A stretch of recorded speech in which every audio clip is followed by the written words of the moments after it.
watching him stand up there in the most iconic moment this country has produced since 9/11. And nearly had his brain blown off. Literally turns his head by centimeters it's missed. And to stand up there, bloodied, people screaming around him, and to scream, fight, fight. And I have to tell you guys, for the first time since I first met Donald Trump when he was running for president and he was directly talking to me, I felt like for the first time he directly spoke to me. For the first time. And I remembered a conversation that I had with a high-level name in the Republican Party that you would all know. And he was deathly against when Ted Cruz was doing the Make DC Listen. He was deadly against the when Ted was doing that and shut Congress down over that and the government shut down and it wasn't going to work. And I said to this individual, and I won't name him because he's a good dude. We were just on opposite sides of this. And I said to him, brother, people feel like their backs are against the wall and they're lost and there's nowhere else to go. There may not be a plan here. It may not work, but they're just watching Ted just stand up there and someone's trying to do something. Meanwhile, you're the guy on the sidelines as they're getting pushed back to the cliff, to the corner. And you're the guy that's like, well, I wouldn't pick up dirt and throw it that way. Or did you see which way the wind was blowing? Or, there's a rock way over there. There's no time to strategize this thing out 4 levels. There's a proverbial gun to the head of the culture as we speak. And people just want someone to act. And it dawned on me, I had so many thoughts watching this transpire in the first hour or two. I have become that guy.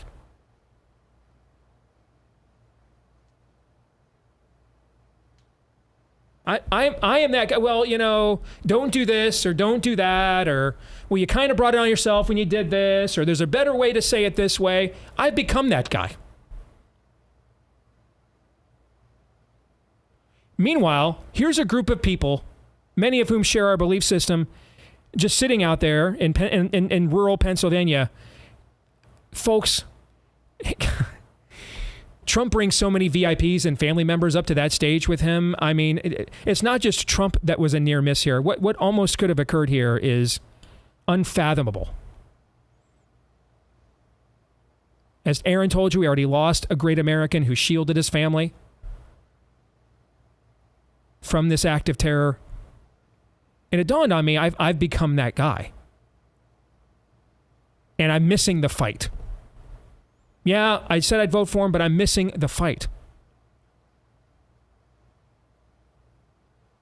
I've never seen in American history the system do what it is willing to do. And when I mean the system, I think we're dealing with forces here way beyond Republicans and Democrats and everything else. And I'm going to talk more about that tomorrow as well. The kind of stuff we're seeing, I've seen this before. Saw it making my movie. Just out in the open spiritual warfare. And I didn't have on my bingo card Donald Trump providing me a prophetic moment. Didn't have that on my bingo card. Nor did I have on my bingo card last April, nearly dying in a Rochester, New York hospital, and in the midst of 104-degree fevers, just having my fever suddenly break, walking 5 miles in a hospital corridor over the course of the next 4 hours in the most prophetic moment of my life since my own salvation. Didn't have that on my bingo card either.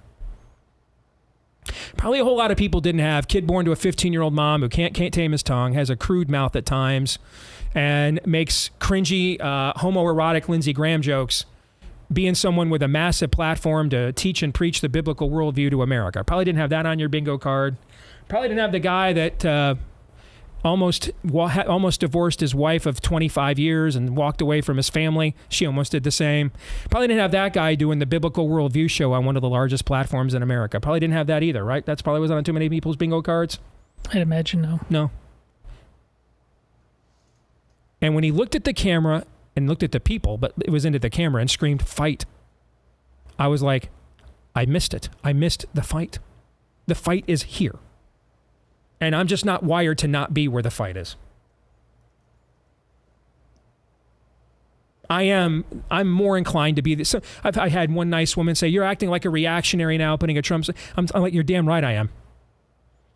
And something tells me that if some men you could not overpower were trying to do bad things to you, you'd look for some reactionary men who would stop them real quick. Like, thank goodness for some skinny teenagers post Pearl Harbor that, as a reaction, in a reactionary way, went down and registered for the military. Jesus looks into the temple and sees they've turned it into a swap meet flea market, fashions a whip of cords, drives out the money changers, and turns over the temples. That's reactionary. The Maccabees find out Antiochus Epiphanes has slaughtered a pig on the Holy of Holies. They lead a revolt. Thank goodness for reactionary. I don't know what the rest of you think. We need a heck of a lot more reactionary men these days. The reactions are many, but the reactionaries are few. We could use a few more. So you're right, it is. Not the proxy I would have picked, not the messaging I would have preferred. And there's no way I'm not going to be frustrated on a regular basis. Hell, I might be frustrated by who the VP pick here is in about 15 minutes, okay? But this is where the fight is at. And I am just not wired, I was going to vote for him, but I'm kind of just, in limbo. I'm not. When he looked up and he screamed, "Fight," and I thought, yep, I missed it. This is the fight. And I think, frankly, when the Lord is plowing a field, his people have a responsibility to be at work in that field, including the contrarians who are like, we could do this better. Did I say to behave like sycophants? Is that what I said? No. Did I say to become a tribalistic cultist? Is that what I said? No. No. But I said to understand the signs of the times. This is the battlefield. And I need to be there. I need to be in that battle. I'm not wired to analyze it like it's a static, emotionless, technocratic process. I'm a culture warrior, and that's where the fight is, and that's my calling, and I need to be where the fight is. I've missed it. That's the fight. To the point, though, the spirit of the age will even try killing him. Some of it I still don't get. I still don't understand. I don't. And our personalities on many levels are just, trust me, I've had a lot more experience with Donald Trump than most of you have. They're just not going to mesh on a certain level. None of that matters, man. That's where I'm the guy on the side over here while Ted Cruz is leading a revolt over Obamacare. And I'm the guy on the side saying, well, I don't think it's going to work. I wouldn't do it that way. I wouldn't do it this way. I became that guy. No, this is the fight. He's right. Fight. That's the fight. That's where the fight is. It's not about him. It's about us. And I think when you're involved in this on a daily basis, sometimes when you walk up to the T at Augusta National, you're focused on the gallery because they're right in front of you. And they're making noise, and will they be quiet? And the TV cameras are there, okay? But really, it's about the hole that's 350 yards away or 400 yards away. The hole is the goal. That's the focus. To get the ball in the hole. That's where the battle is. The battle's not over here. And the battle isn't about what clothes somebody's wearing or what soundbite they gave or whether, someone annoyed you. That's not where the fight is. The fight is in front of you. And yeah, it triggered me in a good way. I need to be in that fight. That's where the fight is. I don't get some of it. I don't understand some of it. I don't. May never. But this is the battlefield the enemy has chosen. So guess what? You know what I like doing? Slaying the enemy. I like doing that. Amen? I enjoy it. Indeed. So instead of technocratically doing a play-by-play analysis over here, I'm going to get in the game. I'm going to get in the game.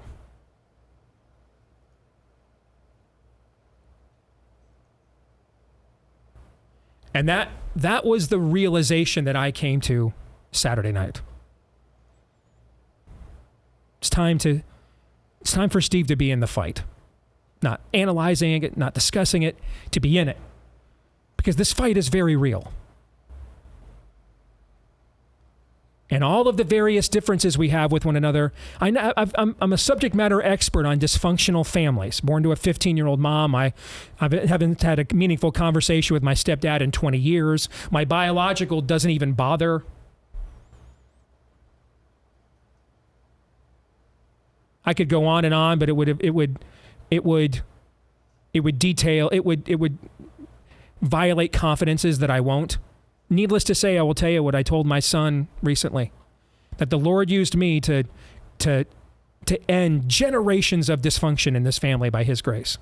And now you are the next Deace. You are going to be the one who's going to determine which direction we go from here as a family. There's that level of dysfunction in my background. Nevertheless, you're in the middle of a family argument and you may not even like each other. You maybe can't stand one another. But you're in the middle of a family argument and someone breaks into your home right in the middle of it. What's your reaction to that? Well, I'll get to you after I'm done arguing about what happened in Christmas 1989. No. Get out. These people have to go. This evil has to go. I'll get back to yelling at you later and making sure Cousin Eddie continues to stay in the trailer in the driveway and only comes on Christmas. We'll have that argument later, but these people have got to go now. You don't get to do that to us. And no, the spirit of the age does not get to do that to us. It does not.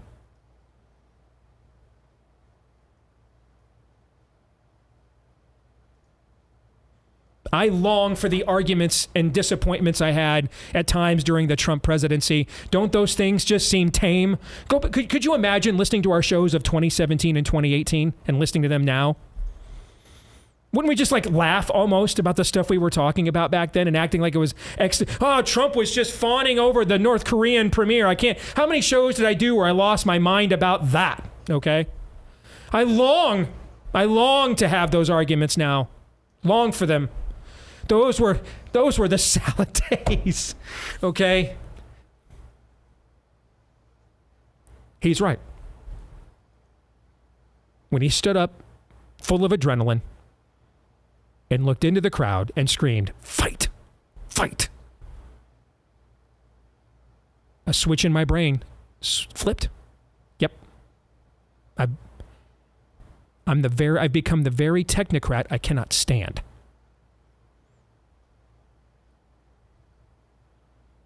I've become almost Pharisaical, where I tithe on every ounce of dill, cumin, and spice, but I'm missing the signs of the times. I'm missing the spirit of what is occurring here. That does not mean there will not need to be accountability, correction. I'm going to tell you right now, you want me on your team, be careful with that, what you ask for, okay? Because I am never the go-along to get-along guy. I'm going to ask, I've got a question. Okay, I don't get that. Okay, that's me. And everybody needs to hear every now and then, "Thou art the man." But this is where the fight is. This is the fight. And I missed it. And God navigated a kid born to a 15-year-old mom with porn hang-ups and all of kinds of other past issues and maladies and anxieties, who used to weigh 400 pounds, somehow put that young man, who's not as young anymore, on one of the largest platforms in the country. I'm guessing he didn't do it for me to be some form of technocratic, cold-hearted, let's just analyze everything like it's a math formula. Sometimes the parson just rips off the cloak and there's a Minuteman jersey underneath and says, "Someone else is preaching next Sunday, I'm running to the battle." Sometimes we just need to do that. And this was it. And I missed it. I'm not going to miss it anymore.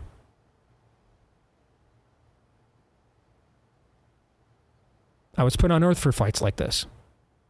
I was given a particular set of skills and talents I can't account for, I have no training for, that I've just kind of had my entire life for moments like this. Doors have just opened up for me. My career has just advanced in ways where I've literally never applied for a job once that I've gotten in this business. Once. They've all just been given to me by people I didn't previously know, including this one.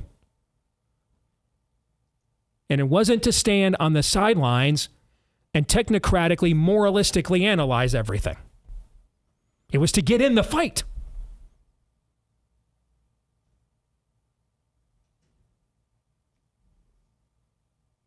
And so for me personally, that's what this near miss heard round the world means for me.